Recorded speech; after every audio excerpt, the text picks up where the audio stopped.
Olá a todos e todas, esse é o quadro Hashtag Café com Pesquisadores, dentro do canal Ecos Cultural, que pertence ao grupo de pesquisa Ecos da UNEB DCH3 aqui de Juazeiro.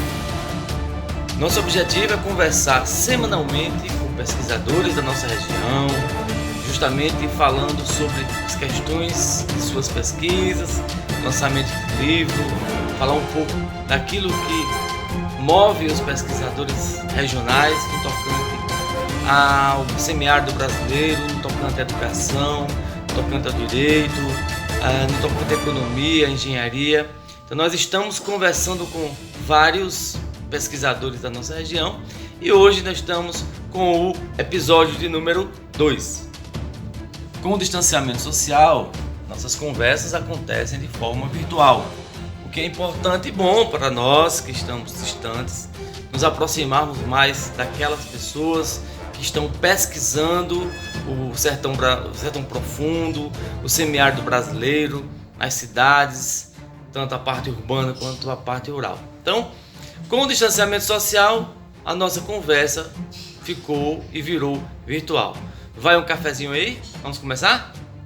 O nosso convidado para esse episódio 2 é um poeta excêntrico, metódico na sua escrita, que já lançou 3 livros e agora, após o período pandêmico, estará apresentando ao público a sua 4ª produção, que é o livro Romanceiro do Sertão Profundo.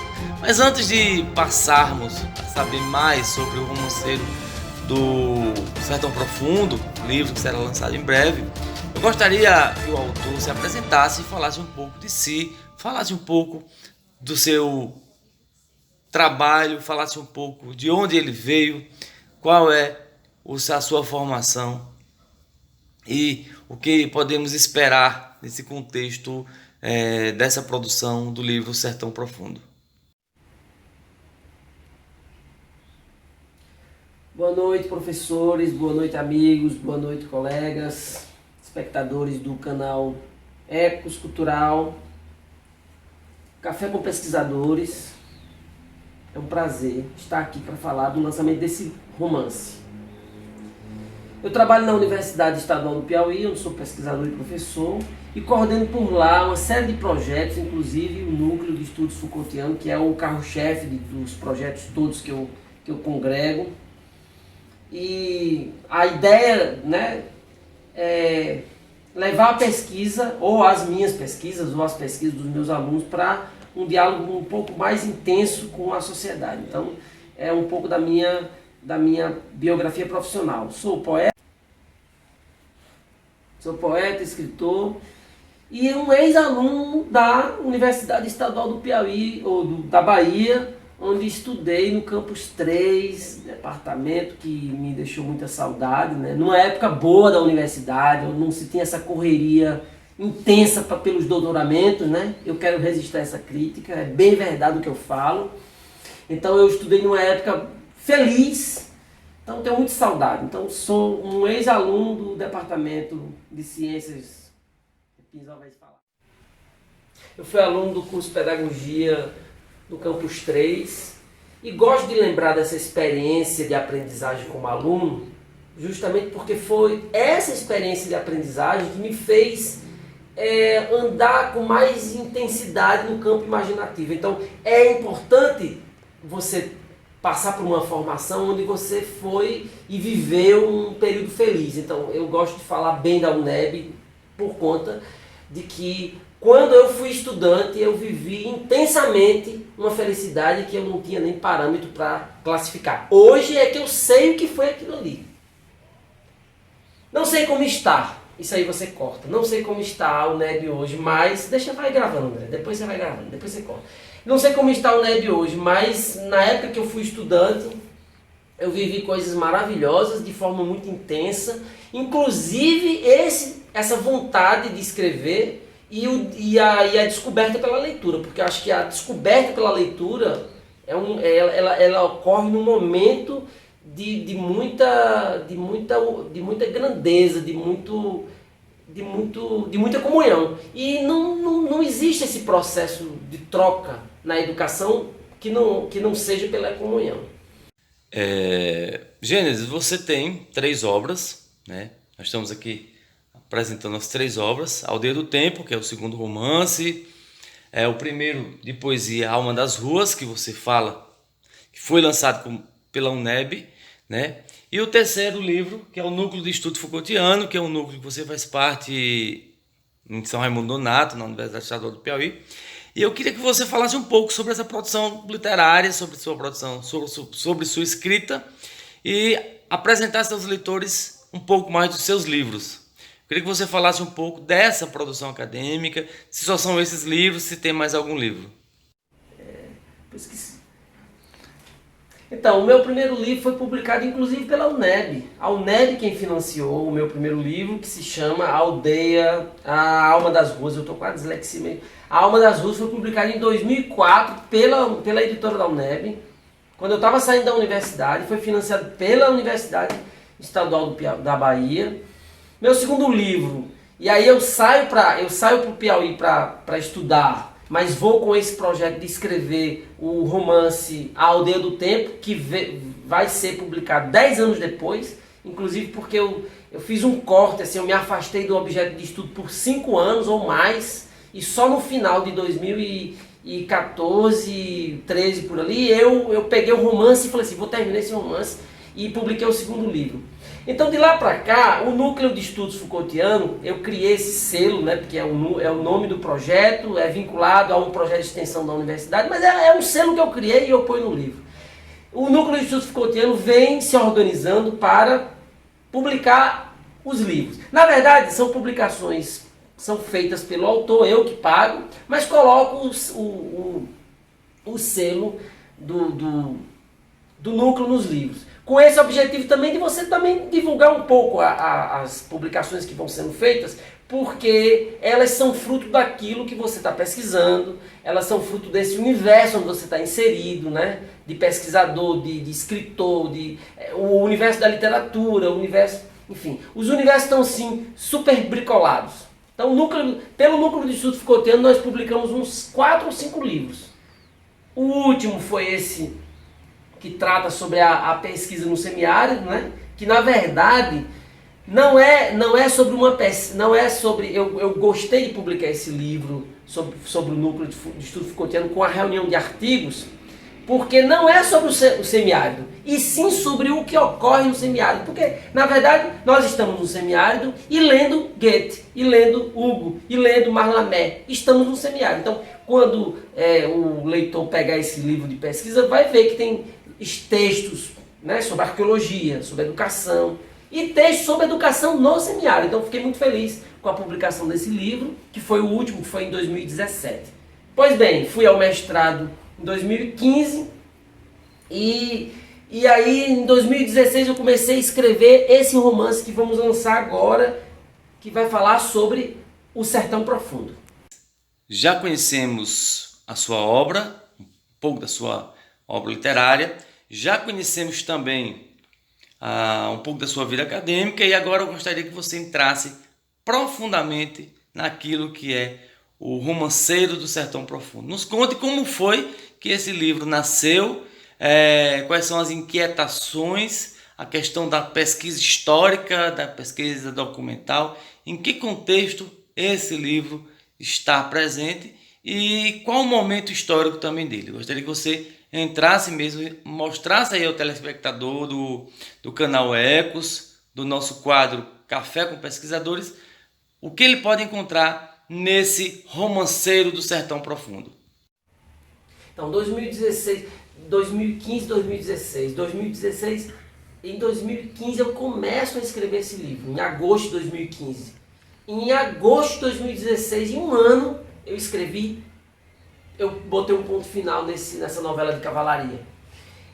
E aí, de 2016 para cá, eu fiquei só fazendo revisões, lapidando o texto, muita revisão, fazendo o tratamento das imagens, aprimorando o contexto histórico e se aproximando, e me aproximando mais de outros autores, né? Porque, veja, nós tínhamos um número extenso de autores, e nesse processo de revisão bibliográfico, nós ampliamos.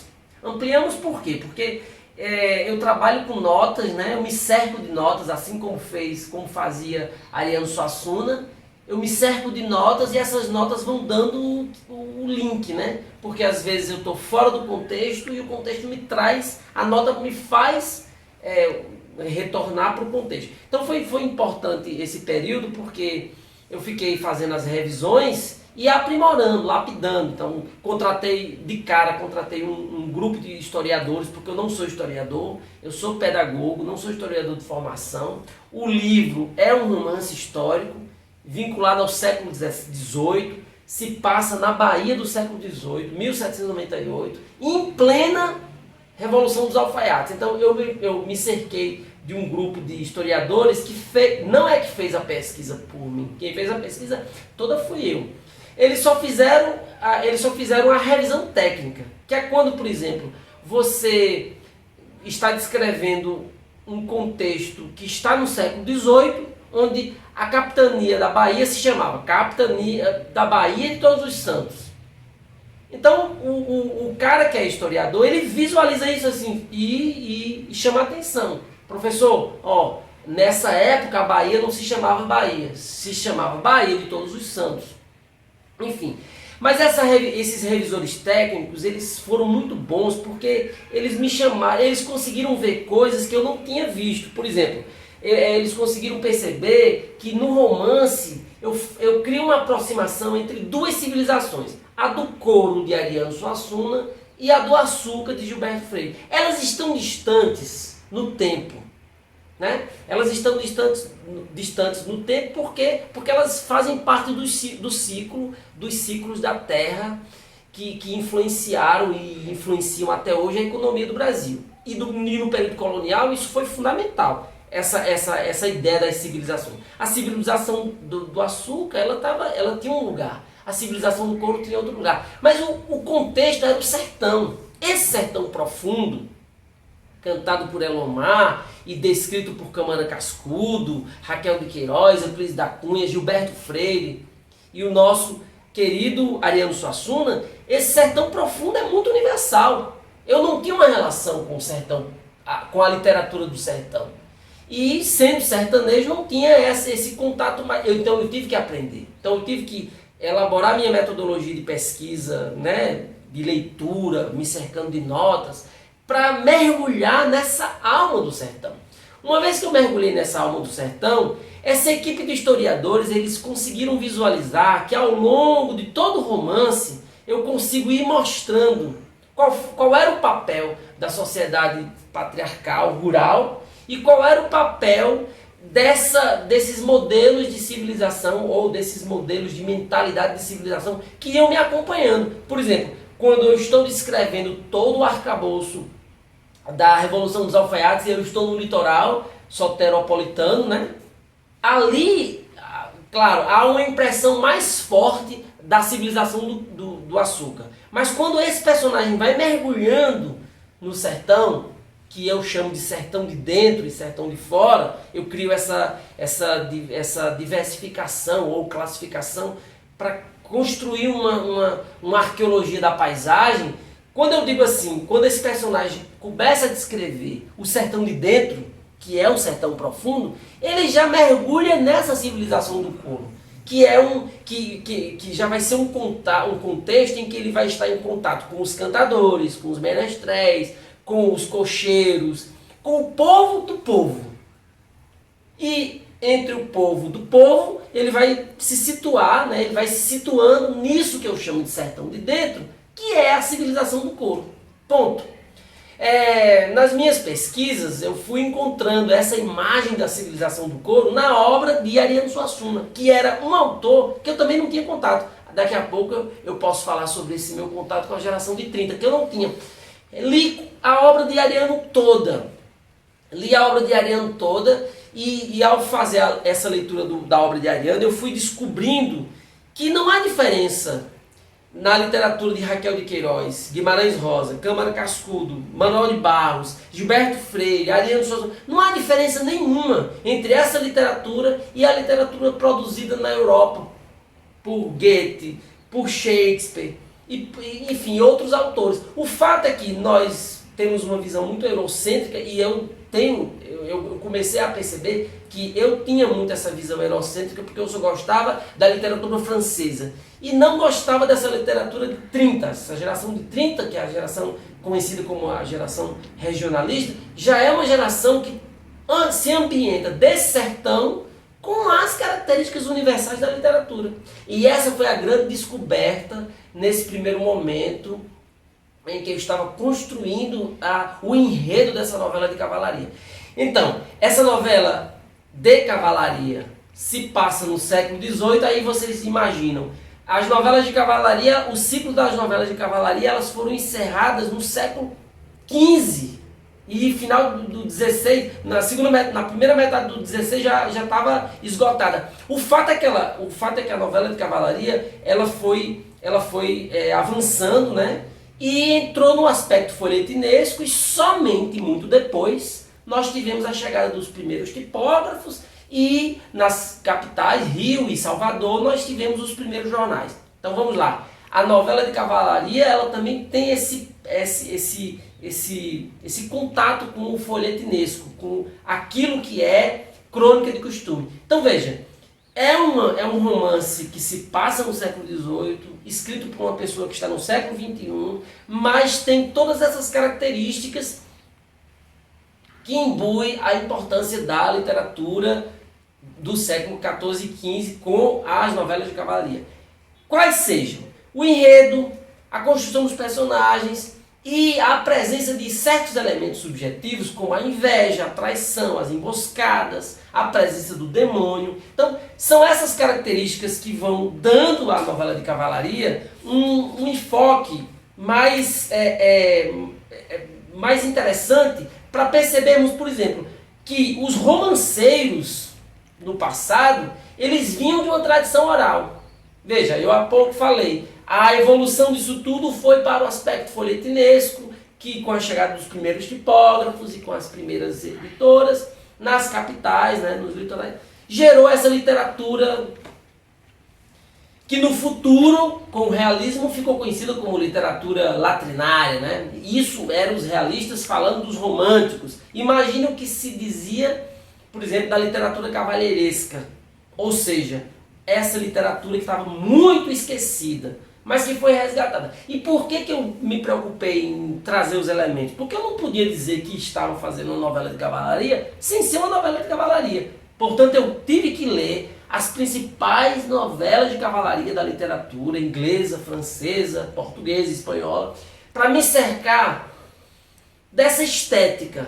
E essa estética da literatura de cavalaria, ela tem que aparecer porque ela tem que ser visualizada no enredo. Então, portanto, esse romance ele se passa com essa ideia de unir, no primeiro momento, uma perspectiva meio shakespeariana, era isso que eu queria. Eu queria fazer uma novela que se parecesse com Romeu e Julieta.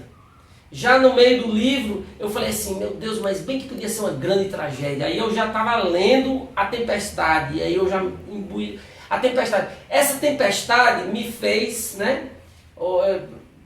A literatura de Shakespeare me levou até o Rei Lear. Por último, essa literatura, eu desisti dessa novela com o propósito de fazer uma coisa meio shakespeariana. A tragédia, ela existe, mas eu queria uma coisa mais goetheana. Eu me identifico muito com Goethe. Então, o personagem principal dessa novela de cavalaria, ele se parece muito com os personagens de Goethe.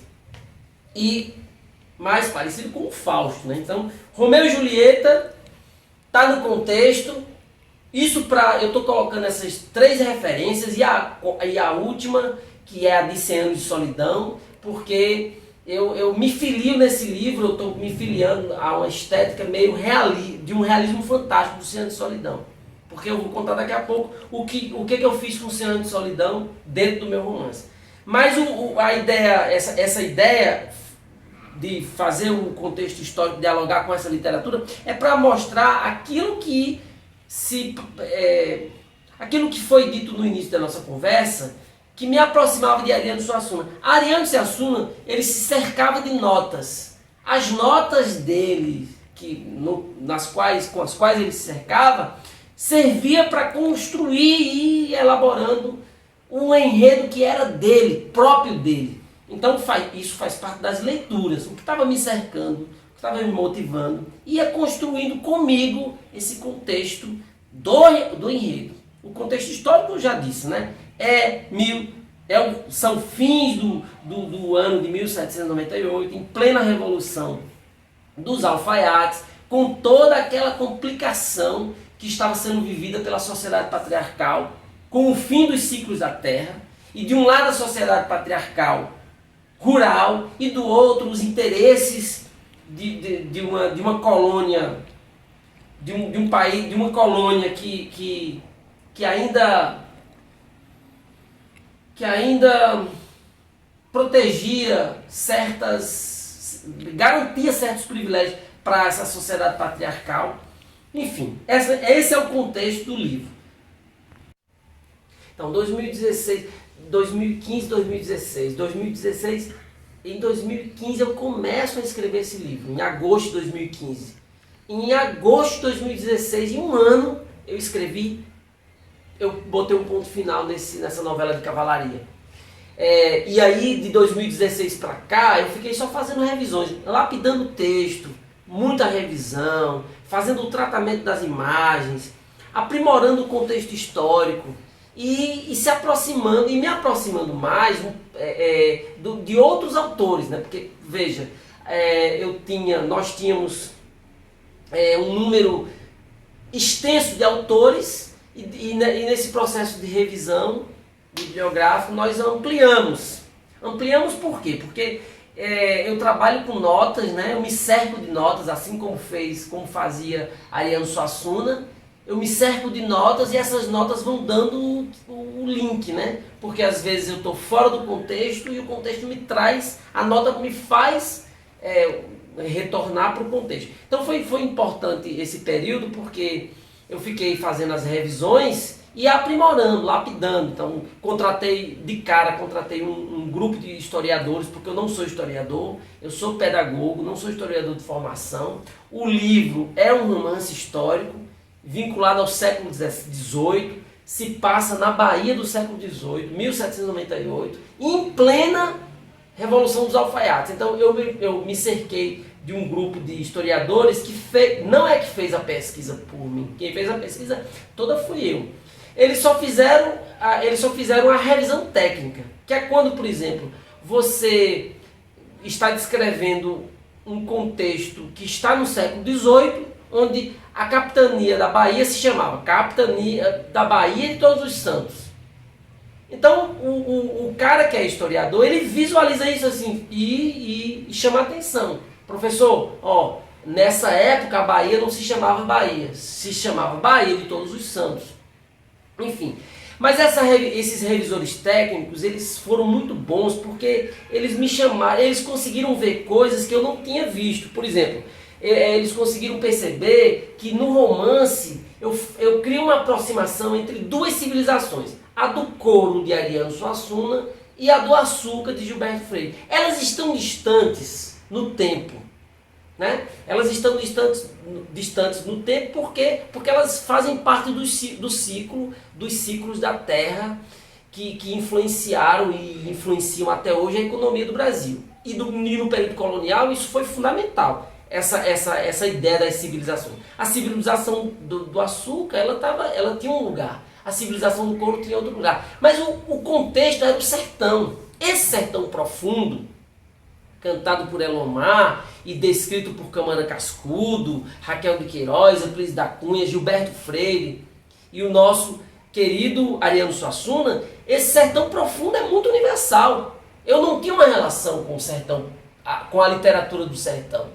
E sendo sertanejo não tinha esse contato mais. Então eu tive que aprender. Então eu tive que elaborar minha metodologia de pesquisa, né, de leitura, me cercando de notas, para mergulhar nessa alma do sertão.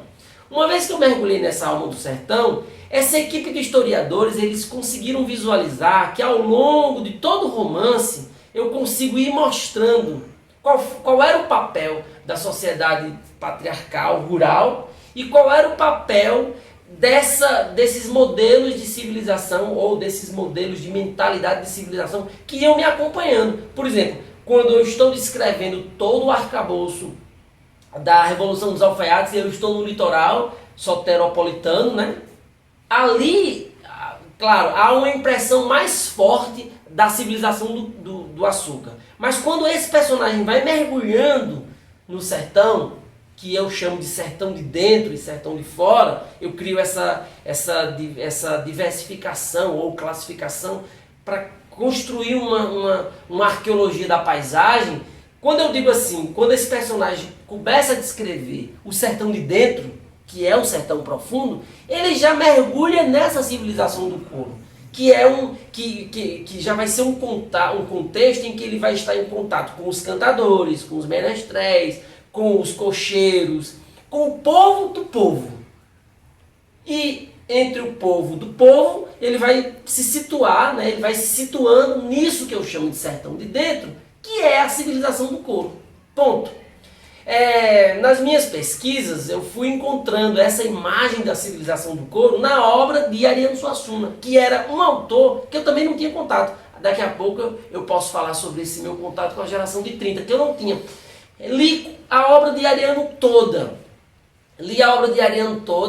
E ao fazer essa leitura da obra de Ariano, eu fui descobrindo que não há diferença na literatura de Raquel de Queiroz, Guimarães Rosa, Câmara Cascudo, Manuel de Barros, Gilberto Freire, Ariano Souza. Não há diferença nenhuma entre essa literatura e a literatura produzida na Europa por Goethe, por Shakespeare, e, enfim, outros autores. O fato é que nós temos uma visão muito eurocêntrica e eu comecei a perceber que eu tinha muito essa visão eurocêntrica porque eu só gostava da literatura francesa e não gostava dessa literatura de 30, essa geração de 30, que é a geração conhecida como a geração regionalista, já é uma geração que se ambienta desse sertão com as características universais da literatura. E essa foi a grande descoberta nesse primeiro momento em que eu estava construindo o enredo dessa novela de cavalaria.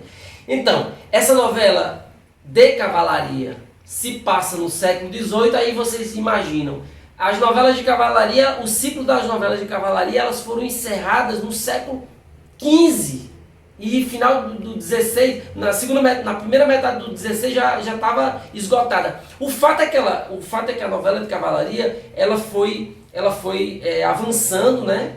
E entrou no aspecto folhetinesco e somente muito depois nós tivemos a chegada dos primeiros tipógrafos e nas capitais, Rio e Salvador, nós tivemos os primeiros jornais. Então vamos lá. A novela de cavalaria ela também tem esse contato com o folhetinesco, com aquilo que é crônica de costume. Então veja, é um romance que se passa no século XVIII, escrito por uma pessoa que está no século XXI, mas tem todas essas características que imbuem a importância da literatura do século XIV e XV com as novelas de cavalaria. Quais sejam? O enredo, a construção dos personagens e a presença de certos elementos subjetivos como a inveja, a traição, as emboscadas, a presença do demônio. Então, são essas características que vão dando à novela de cavalaria um enfoque mais interessante para percebermos, por exemplo, que os romanceiros no passado, eles vinham de uma tradição oral. Veja, eu há pouco falei, a evolução disso tudo foi para o aspecto folhetinesco, que com a chegada dos primeiros tipógrafos e com as primeiras editoras, nas capitais, né, nos litorais, gerou essa literatura que no futuro, com o realismo, ficou conhecida como literatura latrinária, né? Isso eram os realistas falando dos românticos. Imagina o que se dizia, por exemplo, da literatura cavalheiresca, ou seja, essa literatura que estava muito esquecida, mas que foi resgatada. E por que eu me preocupei em trazer os elementos? Porque eu não podia dizer que estavam fazendo uma novela de cavalaria sem ser uma novela de cavalaria. Portanto, eu tive que ler as principais novelas de cavalaria da literatura inglesa, francesa, portuguesa, espanhola, para me cercar dessa estética E essa estética da literatura de cavalaria, ela tem que aparecer, porque ela tem que ser visualizada no enredo. Então, portanto, esse romance ele se passa com essa ideia de unir, no primeiro momento, uma perspectiva meio shakespeariana, era isso que eu queria. Eu queria fazer uma novela que se parecesse com Romeu e Julieta. Já no meio do livro, eu falei assim, meu Deus, mas bem que podia ser uma grande tragédia. Aí eu já estava lendo A Tempestade, e aí eu já imbuí A Tempestade. Essa Tempestade me fez, né? A literatura de Shakespeare me levou até o Rei Lear. Por último, essa literatura, eu desisti dessa novela com o propósito de fazer uma coisa meio shakespeariana. A tragédia, ela existe, mas eu queria uma coisa mais goetheana. Eu me identifico muito com Goethe. Então, o personagem principal dessa novela de cavalaria, ele se parece muito com os personagens de Goethe. E mais parecido com o Fausto, né? Então, Romeu e Julieta está no contexto. Eu estou colocando essas 3 referências e a última, que é a de 100 Anos de Solidão, porque eu me filio nesse livro, eu estou me filiando a uma estética meio de um realismo fantástico do 100 Anos de Solidão. Porque eu vou contar daqui a pouco o que eu fiz com 100 Anos de Solidão dentro do meu romance. Mas essa ideia de fazer um contexto histórico, dialogar com essa literatura, é para mostrar aquilo que foi dito no início da nossa conversa, que me aproximava de Ariano Suassuna. Ariano Suassuna, ele se cercava de notas. As notas dele, com as quais ele se cercava, servia para construir e ir elaborando um enredo que era dele, próprio dele. Então isso faz parte das leituras. O que estava me cercando, o que estava me motivando, ia construindo comigo esse contexto do enredo. O contexto histórico eu já disse, né?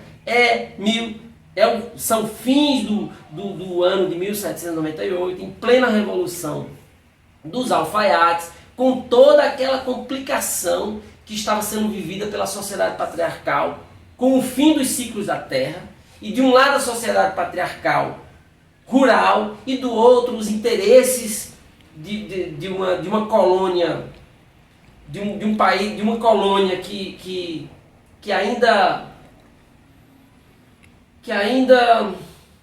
protegia garantia certos privilégios para essa sociedade patriarcal. Enfim, esse é o contexto do livro. Enfim, nós não conseguimos, o escritor ele não consegue se desvencilhar daquilo que ele está lendo. Então, ele acaba construindo um personagem que se parece muito com ele, que se parece muito com os autores que ele está lendo, que se parece muito com os romances que ele está lendo. Aí eu há pouco falei, tudo começa com Romeu e Julieta, com A Tempestade e com Rei Lear. Inclusive esses livros aparecem dentro do meu romance. Para ainda nessa fase do teatro elisabetano, concluir com o ápice de Hamlet, né? Em Hamlet, Polônio diz ao filho Laertes, para ele nunca esquecer quem ele é.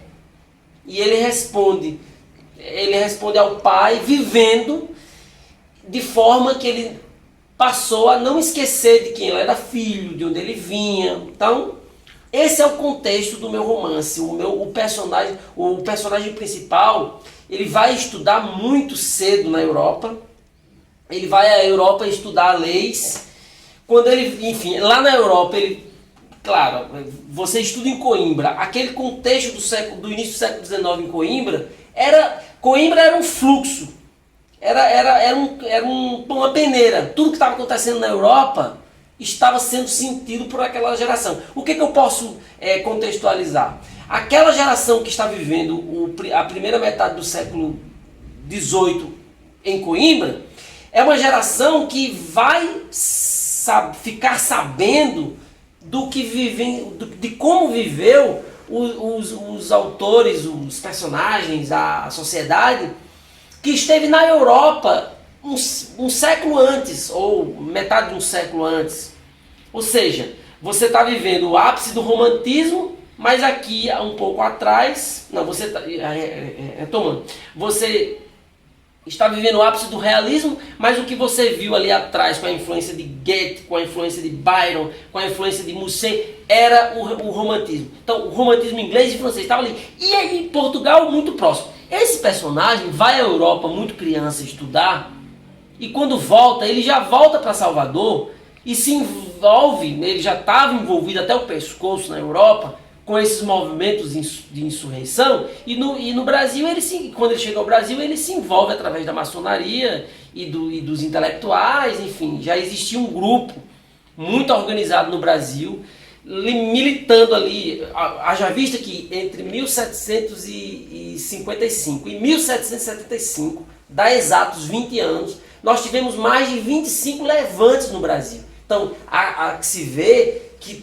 o país estava organizado, havia uma classe intelectual envolvida e organizada. E Joaquim Argos é o personagem principal, ele está envolvido nesse centro, nesse contexto. E ele se envolve na Revolução dos Alfaiates. E ele tem que voltar para o sertão de dentro, né? Para esse sertão profundo. Por quê? Porque depois que a coroa engoliu, massacrou, guilhotinou, implodiu a Revolução dos Alfaiates, prendendo 33 dos seus membros, né, e levando muitos à forca, todo mundo teve que fugir para o Recôncavo. A única forma de sair de Salvador era pelo Recôncavo. Ao sair do Recôncavo, mesmo assim a coroa ainda ia lá pegar, havia uma perseguição muito forte. Então, o Joaquim Argos, ele sente uma necessidade de retornar ao seu lugar de infância. Eu costumo dizer que esse romance está dividido dessa forma. Existe uma lógica nessa ecologia da paisagem que faz com que o personagem e o leitor dialogue com um sertão de fora e depois ele dialoga com um sertão de dentro. Num sertão de fora ele tem todo um apanágio histórico de uma revolução que estava acontecendo no Brasil. Dentro do sertão profundo ou dentro do sertão de dentro, ele passa a dialogar com aquilo que é caro ao enredo, que são as nuances da novela de cavalaria, que é tudo aquilo que está na oralidade do povo, é o contato com os ferreiros, é o contato com os sapateiros, com os boticários, enfim, com aqueles feirantes que estão nas ruas, nos arruados do Arraial do Sertão Profundo, que vai construir com o personagem esse segundo momento da narrativa. Os ciganos, nessa literatura, ela é extremamente importante porque os ciganos eles faziam parte daquele contexto. Inclusive a minha pesquisa, a pesquisa que fiz, eu mergulhei tanto que eu descobri, inclusive, que os ciganos, em que ano os ciganos chegaram ao Brasil, foi em 1696, e entrou vindo da Europa, entrou pelo Maranhão.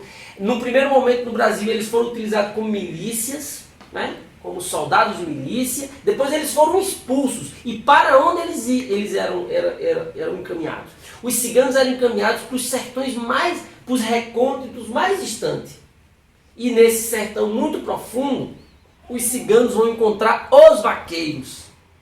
Então há uma relação estética do vaqueiro com a cultura cigana, pela forma de falar, pela aquela gestuália, aquele jeito de se vestir. Então eu encontrei isso nas minhas pesquisas, através de um desses viajantes naturalistas que passaram pelo Brasil, um inglês chamado Burton, Sir Burton. Então ele descreve no artigo que ele fez na época sobre esse Brasil mais profundo, a partir do Rio de Janeiro. Então ele viajou pelo Brasil e ele vai descrevendo, né, através do seu aspecto folhetinesco, como que esses costumes iam se bricolando. A presença dos ciganos no Brasil e a presença dos vaqueiros nos recôncavos mais distantes faz com que o leitor consiga perceber, né, como que a história está se movimentando para fazer com que esses personagens andem. Então os ciganos eles aparecem com muita força nesse romance. Por quê? Porque o primeiro contato que o personagem tem é com uma cigana que lê a mão dele numa feira entre cantadores e menestréis e diz: tu aqui vais viver um grande amor. Ele passa a acreditar que num lugar distante daquele, ele iria realmente viver um grande amor. Moral da história: a primeira cena de solidão é a chegada dos ciganos numa vila. Os ciganos trazem o quê? As tecnologias, as inovações. no meu romance, eu faço com que os ciganos se apresentem e de alguma forma, né, ao ler a mão e revelar o futuro, eles consigam dizer para o leitor que eles são tudo isso. Homens, andantes, donos do vento, almas do vento, pessoas que não têm pátria, mas que vivem as experiências do tempo. E foi muito importante porque essa culminância, esse romance tem um pouco do Fausto, tem um pouco de Rei Lear, tem um pouco de Hamlet, muito do Hamlet, tem muito, como eu estava dizendo, a minha metodologia de escrita, ela se baseia muito no que Ariano Suassuna, na forma como Ariano Suassuna escreve, porque ele se cerca de notas. Claro, não escrevo como Ariano Suassuna, mas eu sei que ele se cercava de notas, essas notas, porque ele dizia muito isso, né? E essas notas serviam para fundamentar a personagem que ele estava construindo, para os romances. E recentemente eu li um livro do Humberto Eco chamado Cartas a um Jovem Romancista, que ele descreve como é o método dele. E eu fiz isso, eu li muito recentemente esse livro e percebi que eu já venho fazendo como o Humberto Eco faz há muito tempo.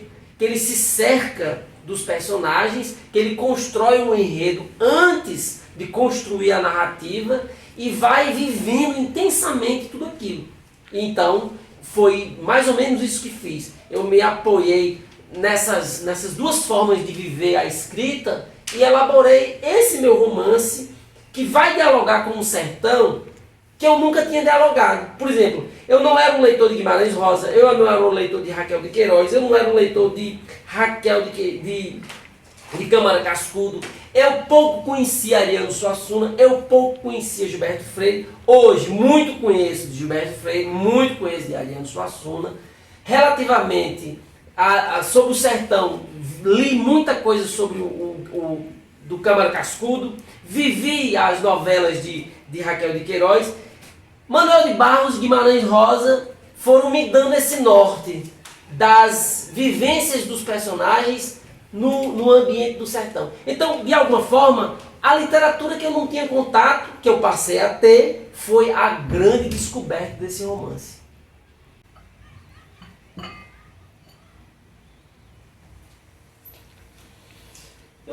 Então esse mergulho que eu fiz no Sertão Profundo, ele é um mergulho antropológico, ele é um mergulho sociológico, porque você tem muita presença de Joaquim Nabuco, você tem muita presença de Gilberto Freire. Faço questão de dizer que aquilo que Gilberto Freire fala em Casa Grande Senzala da adocicação, da mestiçagem, que foi um processo de aproximação da cultura da Casa Grande com a cultura da Senzala, aquilo de fato, contrariando essa academia panfletária que adora negar a importância de Gilberto Freire, aquilo ali de fato ocorreu. Eu fiz uma leitura não superficial, fiz uma leitura muito profunda na obra de Gilberto Freire para entender inclusive quem era o homem Gilberto Freire e para entender inclusive esse contexto político, né? Eu sei de tudo que ele fez, eu sei que Gilberto Freire perseguiu Dom Helder, eu sei que Gilberto Freire ficou do lado da ditadura militar, que apoiou Salazar, enfim, eu sei de tudo isso que ele fez como homem. Mas como intelectual, eu sei, numa visão marxista a gente não consegue desagregar, né? Não é necessário desagregar o homem do intelectual. Mas no caso de Gilberto Freire eu consigo fazer essa desagregação, até porque talvez ele até concordasse, se estivesse aqui. O homem é uma coisa, o escritor, o antropólogo, o sociólogo é uma coisa muito maior. Se ele tivesse nascido na Europa, se fosse um filho francês, era o nosso Proust. Mas como nós somos meio vira-latas, né? Nós gostamos de negar que somos grandes, temos um escritor como Gilberto Freire, e não fazemos muitas considerações sobre ele. Por quê? Porque o que está por trás é essa ideologia panfletária de negar a importância do outro pelas escolhas que ele fez. Isso acontece até com a gente, com os escritores contemporâneos, imagine com ele, que era uma celebridade. Mas Gilberto Freire, ele foi importante nesse livro, porque na escrita desse romance, porque eu pude conhecer o Nordeste dele, eu pude mergulhar nessa senzala que ele escrevia para falar sobre essa adocicação. Um pouco tempo depois, né, histórico, ele escreve Sobrados e Mocambos para falar de um outro momento. Sobrados e Mocambos é muito bonito também. E é Gilberto Freire que vai me mostrando a mudança dessa paisagem, né? Existe uma geografia da paisagem, existe uma geografia humana, existe uma ecologia da paisagem que vai ser visível, sabe quando? Quando eu começo a escrever, quando os canaviais acabam e quando o personagem começa a perceber na mudança da paisagem a presença de cercas de pedra. Isso começa a perceber, isso faz com que o leitor vá mergulhando nesse sertão e vá percebendo, olhe, agora nós estamos entrando numa outra civilização. Então foi muito interessante porque eu estudei arqueologia, estudei na Universidade Federal do Vale do São Francisco o curso de arqueologia e eu ainda não tinha feito um trabalho numa perspectiva da arqueologia da paisagem que tivesse um caráter, porque eu não sou arqueólogo, né? Enfim, não me formei em arqueologia. Mas o arqueólogo, como diz Foucault, é um cara que bota as coisas nas caixinhas. Então talvez até seja um arqueólogo. O conjunto dessas coisas todas fez com que, por exemplo, o enredo mergulhasse, fará, né? O enredo mergulhar o leitor num sertão que ele também não conhece, com elementos da história, com elementos da antropologia, com elementos da sociologia, com elementos da paisagem, né? Porque quando você está falando de sertão e litoral, você tem paisagens e convívio e mentalidades diferentes.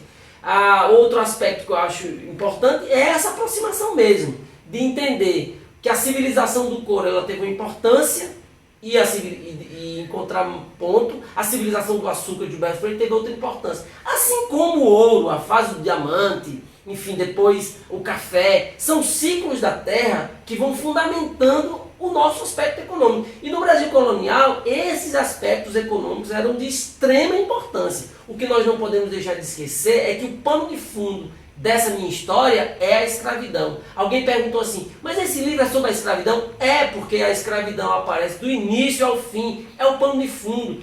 É só para lembrarmos que de 1550 a 1800 foram trazidos para o Brasil via tráfico de negreiros, pelo trânsito dos negreiros, mais de 4 milhões de escravos. Então a escravidão, como dizia Joaquim Nabuco, é a grande mancha desse país. A escravidão é a grande marca desse contexto que vai entrar no século XVIII, vai mergulhar metade do século XIX e adentrar no século XX e XXI. A escravidão, o Brasil foi o penúltimo país a libertar os seus negros das senzalas. Então, essa marca ainda hoje existe. Então, o pano de fundo é a escravidão. Uma escravidão que tem todo um contexto.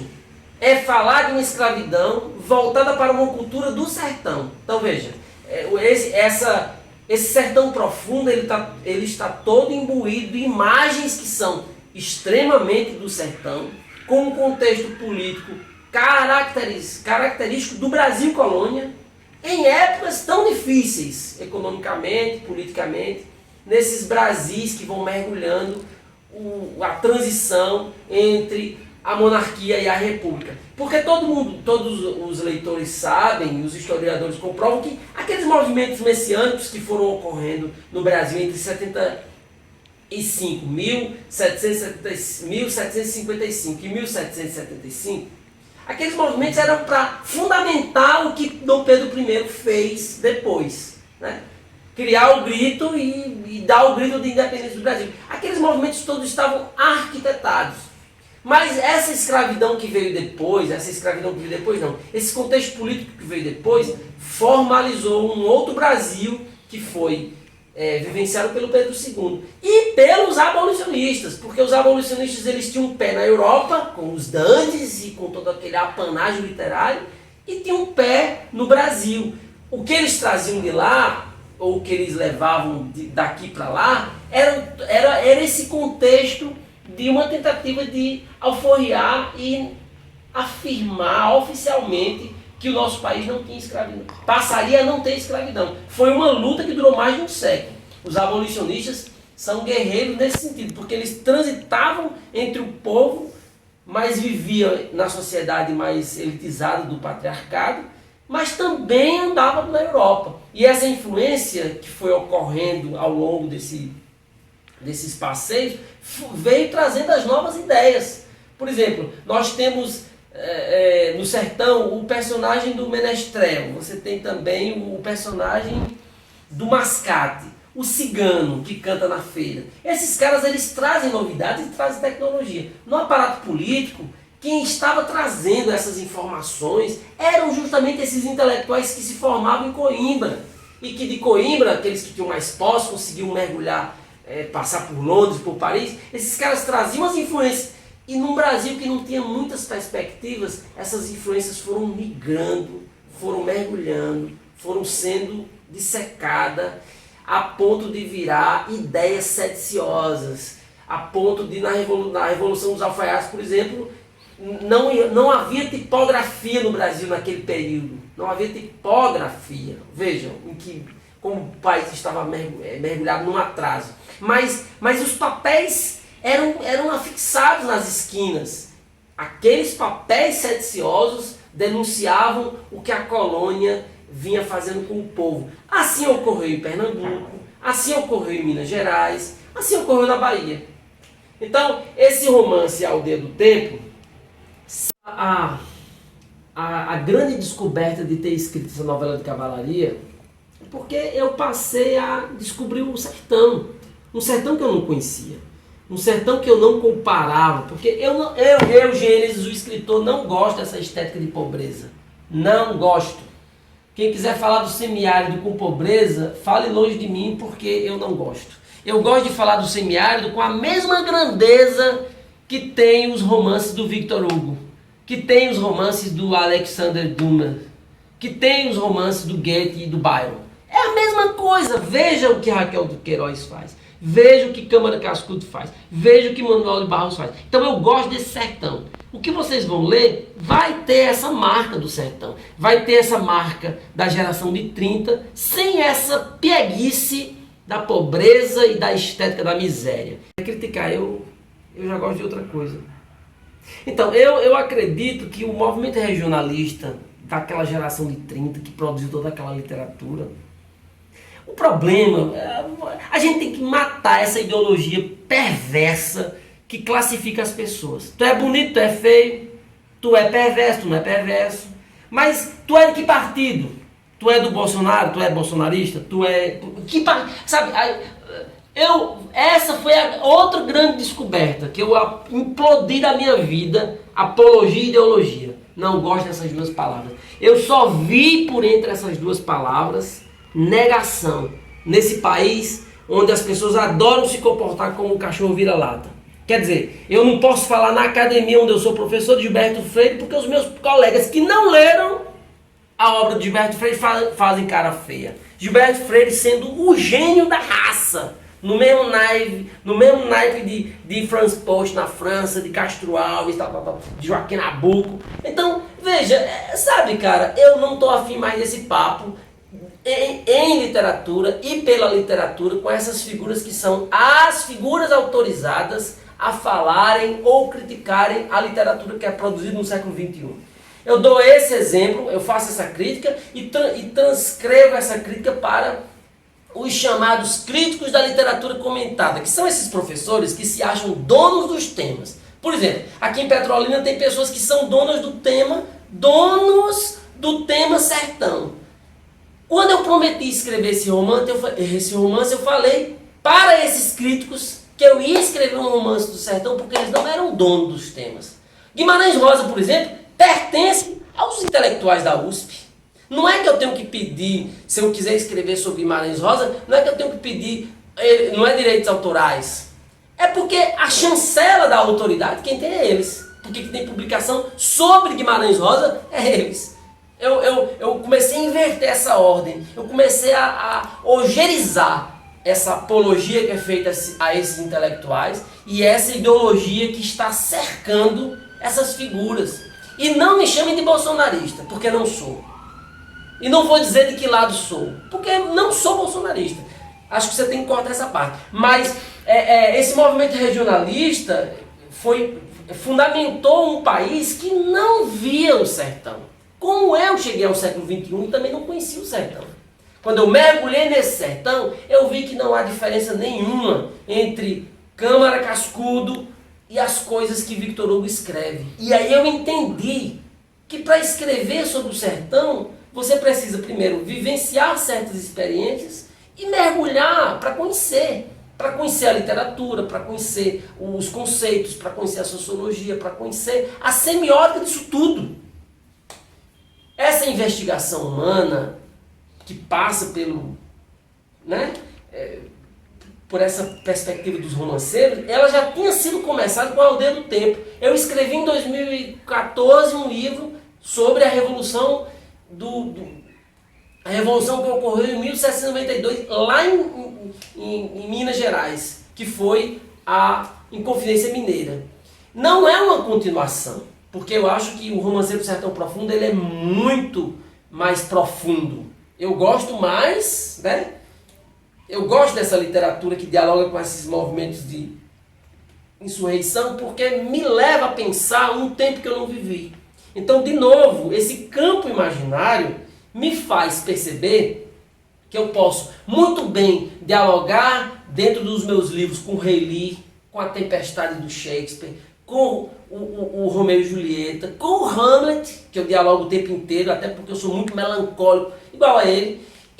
Mas assim, eu queria dizer isso porque na verdade, até onde eu estive com Shakespeare no campo imaginário, eu estava com Shakespeare, mas eu estava com os sofrimentos do jovem Werther. Então, aquilo que foi produzido pelo Goethe no livro Os Sofrimentos do Jovem Werther, aquilo que levou 100 mil jovens na França ao suicídio, que era o ápice da melancolia do homem, aparece em Hamlet, que é bem um pouco mais antigo do que o Shakespeare, do que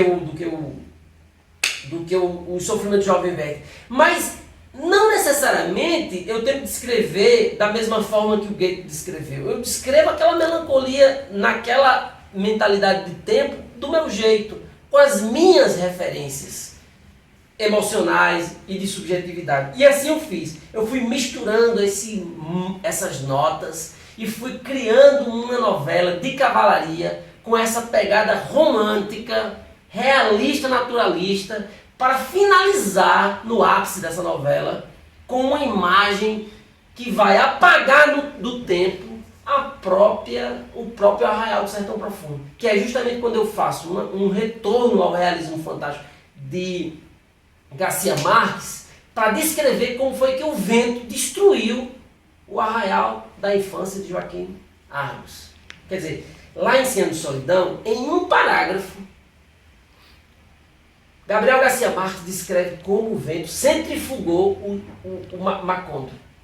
No meu livro, no meu romance, 15 páginas são elaboradas para explicar como o vento acompanhou o personagem desde a Europa.